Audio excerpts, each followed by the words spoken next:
World at War Zombies was the first zombie experience I had ever had, and actually the first gaming experience I ever had. Nocturne Totem, the days when I thought it used to cost points to put the barriers on instead of gaining points. I was 7 years old when the game released, and I jumped right into it, and my love for zombies birthed there. Well, maybe more on Kino der Toten, which is also why I'm taking a great liking to this map, Die Machine. I really do feel like the maps are pretty similar. It's an easy pack-a-punch, easy upgrades, nice rave training spots, you got a good spawn room. But we're not talking about Kino, we're just talking about Die Machine. That being said, I do really care about zombies. It's something I'm very passionate about, and I've been playing it my whole life. Except BO4. I had to take a little pass on that one, but it has always been the one that takes precedent over multiplayer when the game releases. I always jump into zombies first. And it seems like this year, a lot of people are gravitating towards zombies rather than multiplayer just because of skill-based matchmaking and gun balance and everything. So I feel like this is the perfect video to make. It is a review and kind of just expressing my thoughts, me being a zombies absolute fucking veteran god. I think it's only fair that I give the young souls what they need to hear. So we'll start off with the pros. Gun customization. I'm not getting right into gameplay just yet, but the fact that you have the same BO3 formula, you can do your attachments and camos. The camos are actually good looking in this game.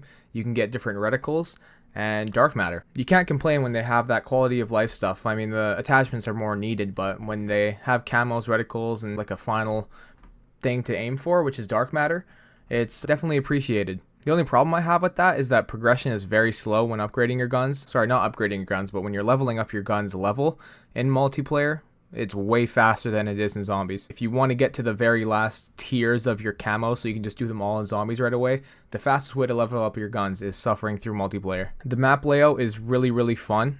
There's lots of big open spots to rave train. It's perfect for co-op. Everyone can get their own little spot. You got the airplane wing, spawn room. Downstairs is surprisingly easy, like pack-a-punch room. It's not too hard to rave train in there. And then you got the pond area. It's a really fun map for co-op. You got 4 different wonder weapons that you can get through the box. Everyone can have one. The wonder weapons are all actually good, except the fire one, that's fucking garbage. All the skills really help with co-op. There's a medic skill where you sit in a ring that heals you. There's a damage buff. There's a shroud to revive your teammates. It's really fun for co-op, and everyone loves it. And it's very easy, so if you have the one friend that might not be too good, he can kind of keep up. And if they die, they come back with like 20,000 points. So you really never can get screwed over fully in a zombies game. There's always a way out. The upgradable guns, perks, and skills, and alternate ammo types with the, I forgot what they're called. They're the crystals, Ethereum or something like that. The fact that you can upgrade all your stuff and there's something to grind for outside of just XP, camos, and gun levels is amazing. And although there is an end point, like you're going to get to the point where everything you've thrown in, all 6 necessary crystals to fully upgrade and everything's done. But I think that's good. It's something to look towards. It's almost like a dark matter. You're going to become the most OP zombies player. Everything you're going to have is going to be fully upgraded, and you'll be really ready to take on high rounds and the new maps that come out. And when they do, there'll be more stuff to upgrade, so you might have a ton of ethereal crystals that you can just dump into everything else when that releases. But I mean, it's still a really fun experience, upgrading stuff and slowly making your perks better. Juggernog, quick revive. I really do like weapon rarities. The fact that you need to, upgrade your guns with weapon parts to make it do more damage when you need it in the higher rounds. Only problem I have with it is that ammo salvage, or whatever it is, sorry, not ammo salvage, the weapon parts are so hard to get that it would take at least up to around 40 to get just one of your guns to legendary. So if you have, like, say, a blue shotgun and a blue AR that you're just sticking with for the whole game, it's going to be a long time before you can get those to their maximum power. But even purples does just fine up until, round 40-ish, and that's when the health stays the same. Round 40 is when the zombies are at their most health points, and you're basically good from there. So it's not too big a deal. But if you want to get really OP, I would recommend getting a legendary gun out of the box and then finding another one that you can upgrade, because the points that you get, the weapon parts that you get, take a little bit too long to get everything upgraded. And on that note, I also really like that there is separate currencies. There's the salvage, weapon parts, and points. And I can't imagine what the game would be like, say you have to buy all the lethals and tacticals with just points, or if they went some sort of generic way where it was just points. I couldn't imagine this game with that. I really do feel like it would be dry without the different currencies, all the drops on the floor, different grenades and everything. That really brings a life into zombies that we've never seen before. And in that way, it really does feel new. It's like the newest zombies experience. It's a really good breath of fresh air, especially after Black Ops 4. Adding on to that, the tables that you can buy where you can get lethals and tacticals, equipment, and the kill streaks are fun, man. The bow is really good for taking out bosses at lower rounds, and it's also super fun to shoot into a horde. That satisfying feeling you get when you just hear the fire and you feel like Katniss ever fucking what's her name. The chopper gunner is really fun. It's almost like a BO4 specialist weapon upgrade when if you're getting in a crappy situation, you just pull out the chopper gunner, you're invincible and you can kill all of them with a gunner. It's like an anime reversal on the zombies. It's like a substitution jutsu. Zombie goes to hit you, you're getting cornered, boom, pull out a chopper gunner. It's right behind them. Little did they know, they fell right into your trap. The boss that comes around every few rounds, it's a little tough in multiplayer or co-op, because there's a lot that come per round. Sometimes you can have 5 in one round when you get up to like 40, 50-ish. But if you all have, not even all of you, if you have a ring of fire and you all stand in there, you can demolish anything, really. One concern that I do have about them, though, is that they're a little bit too tanky with a red gun and no ring of fire, which makes the camo challenges where you have to kill them with that weapon a little bit difficult. What you can do, though, is just get them to low health with your wonder weapon and then finish them off with your AK or whatever you have to upgrade. The Easter egg is really, really fun. It is easy. I've done it a few times now with multiple. I've done it, solo with one person and with a full group of 4. And every time it's been quite trivial. I know I am very, out of this world insanely good at the game, but other than that, I can tell that they've made it a little easier, and I don't blame them. It's only the first map. The DLCs are bound to be harder and bigger, and I cannot wait. That sounded kind of gay. Now, just after talking about the Easter egg, this is a good way to kind of get into the cons of the game, and the first one I have that relates to the Easter egg is that there's no cast. There's no actual main 4 characters. At least the characters do talk. When you kill a big horde, the character you selected in multiplayer or the actual operator you're using does say something, so it's not like it's a dead game where your guy just doesn't say anything. But I do like a fully personalized cast of characters and an intriguing, story that really revolves around them. And I think that's such a big thing for me because when you see either another zombie game, say Left 4 Dead, they have a converse, what am I even saying? Converse? Hello? What? They have a great personalized cast of, 4 survivors. It's that case in Left 4 Dead or zombie movies that you watch or, even the greatest, Aether storyline. I'm excited to see what they're doing with, the actual universe in this case because they're talking about, the story's based around what's going on in the world and you're just one soldier on this big mission to find out what it is. So it's not like a hero story like the last Aether story was.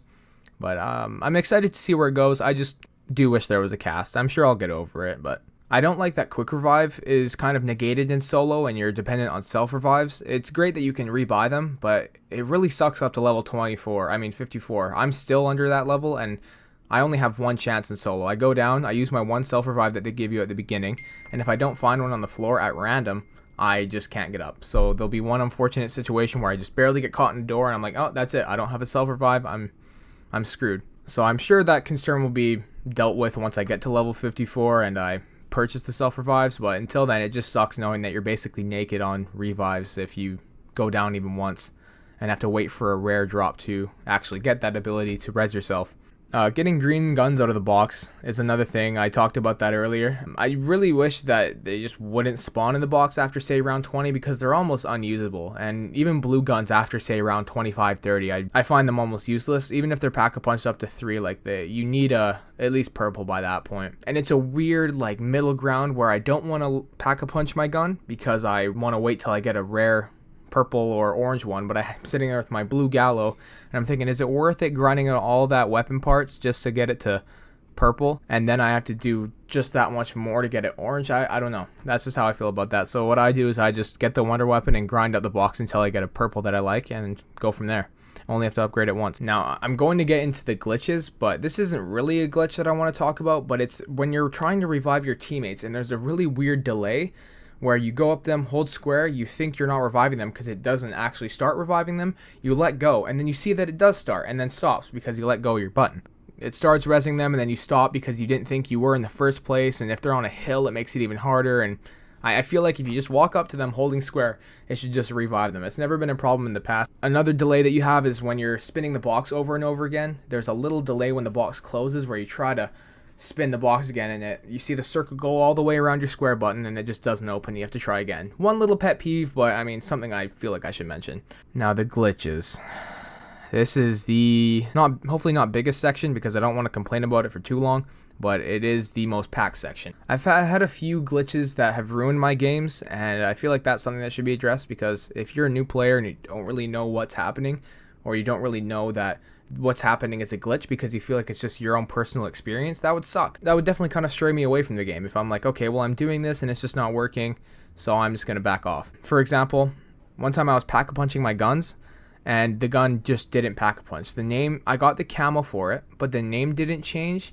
The ammo didn't have a sound when you shot, like it didn't have that laser type sound when you shot the gun, and it wasn't upping in damage. I could still put an alternate ammo type on and everything, and it would work, but the gun just shot as a normal shotgun. It was a legendary shotgun at round 30, pack-a-punch twice, taking 3 shots to the head, as you can see here. And I mean, that got fixed by just, getting a new gun and trying again. It was just a random glitch that I just had to get over by switching out my guns, but it just sucks that I had to lose that many points. And if I was newer, that'd be just really shitty, thinking that that gun is either that bad or something's not right, or you just suck because the zombies are too hard to kill. The electric upgrade for the the de-atomize, what is it called? The wonder weapon. When you're doing the electric upgrade that shoots out that beam, you run up to the little box there and the lights don't spawn in, and if you shoot it and the lights do spawn in, it just won't be there. So it's a weird like delay that you have to wait for, make sure the bulbs are there on that box, and then you can shoot it. Sometimes it doesn't even work if the light bulbs are on there. You'll just shoot it and it'll be a dud. There's random things that can happen like that all over. I can't even remember all the instances where things like that have happened, but there is just really weird glitches when you're trying to either upgrade guns, pack-a-punch, stuff like that, get parts, whatever it might be. Another example of this, I don't have gameplay for it, but I was doing the Easter egg and I was going to get the fire upgrade for the wonder weapon. I shoot the box while I'm in the main world, not in the Aether, and when I go to the Aether and I go to the box, the key card or stick or whatever it is that you have to pick up to cut the box open just isn't there. It isn't on the floor, and I didn't pick it up. It's not in my inventory. Nowhere to be found. I shoot the box again, I try everything, I had to restart. I could not do the Easter egg because that part did not spawn in. X-filling, I really like that X-filling is in the game. I forgot to mention that in my pros, but I do not like it when the final zombie's hiding inside of Noct or in the cave and it's a crawler that you can't find. You're looking all over the floor and the and the counter's going down and you're just sitting there with your dick in your hands like, okay, this chopper can't land because there's one fucking vegetable crawling around in this building. There was an instance where I was in my chopper gunner looking for this thing, and the red dots obviously weren't appearing because it was inside of Nox. So both my friends went in there looking for it, and they just couldn't find it. They went in the cave, knocked and everything, and we lost the exfil just because it wasn't around. Another glitch that had happened is the challenges didn't give me a reward. You can see that in the gameplay here. I completed the challenge, went down. I was trying to get the wonder weapon, I believe. It just didn't have anything. The reward wasn't there after the challenge was done. The mini boss sometimes takes a few seconds to start splitting. It normally happens, I believe, when a nuke goes off. That's the only time I've really realized it. But I have heard from my friends that they're like, oh, I hate it when he just waits there and I'm getting swarmed and I just want to kill him. And he takes so long to split and he's standing like in a doorway or something. That's another minor one. A lot of these are minor ones, but it is things that we do have to address because you just never know how hard they're going to work for this game and what they might tweak. So it's good mentioning everything. That's about it for my main pros and cons. A few things I really want changed that aren't too big are the box rarities or the weapon rarities in the box after round 20-25. I don't want to be getting blues and greens at that round. Another thing would be guns dropping around the box. So when, say, you have a fire sale and you're running around, running a little train of zombies around trying to get fire sale, and you go to use the box, but you pick up a gun that you've just dropped nearby. If I were to change it, say if I were cool enough to work at Treyarch, I would make it so that your guns, when you switch them out of the box, they fly like 5 feet in front of the box, so they're not in your way when you're trying to use it again. And that little window where you can't respin the box right away, or revive your teammates. Those are my most pesky concerns about the game. But other than that, man, this game is beautiful. It looks great, even on PS4. I'm on PS4 Pro, and man, this game looks just amazing. It looks great. It feels great gameplay-wise. It feels just like BO3, the way it controls and the way that you just kind of feel the zombies out. So it's similar to its core, but it's a lot different in the ways that they've changed, the upgrades and the camos and the pack-a-punching and the currencies and everything along those lines that are just different, but they've kept the core gameplay that we love, the perks that we love. RIP double tap. You would be way too OP in this game. I'm sorry, little guy. You're just going to have to sit this one out. And before I keep blabbing on, I'm just going to stop myself there. That's all I really have to say. I'm very happy with where it's at now, and I'm excited for the future. I hope you guys are too. But yeah, that's about it. Thank you so much for watching, and I'll catch you later.